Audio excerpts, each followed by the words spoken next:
నేనైతేనండి ఈరోజు పట్టు లంగ పైకి కోట్ కుట్టాలన్న ఆలోచనతోని ఈ పట్టు సీర అయితే తీసుకున్నానండి. ఈ శారీ మా అత్తయ్యది.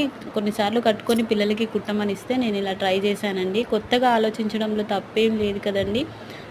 ఒకసారి నేను కుట్టిన విధానం మీకు నచ్చినట్లయితే ఒక్క లైక్ చేయండి, సబ్స్క్రైబ్ చేయండి. అండ్ అలాగే కమెంట్ చేయండి. మీకు ఒకవేళ ఫుల్ వీడియో కావాలి అంటే ఒక చిన్న కమెంట్ చేయండి. ఓకేనా? మీరు అలా చేస్తే నాకు ఎంతో సపోర్టివ్‌గా ఉంటుంది. అండ్ ఫైనల్‌గా ఎలా ఉందో మీరు ఒక్కసారి చూసేయండి. నాకు తెలిసినంత వరకైతే చాలా అంటే చాలా పర్ఫెక్ట్‌గా సెట్ అయిందండి. సో, ముందొచ్చేసి కూడా మంచిగా కట్ వర్క్ ఇచ్చానండి. Cut work, hangings, Lay's and పట్టీ పెట్టానండి. పెద్దగా అయినా కూడా మంచిగా వస్తుంది కదా అనేసి పట్టీ కూడా పెట్టాను. ఒక చిన్న కమెంట్ అయితే ఇవ్వడం మర్చిపోకండి ఫ్రెండ్స్. మీ సపోర్ట్ ఎంతో నాకు ఆశీస్సులుగా భావిస్తాను. ఓకేనా? థ్యాంక్ యూ సో మచ్ అందరికీ.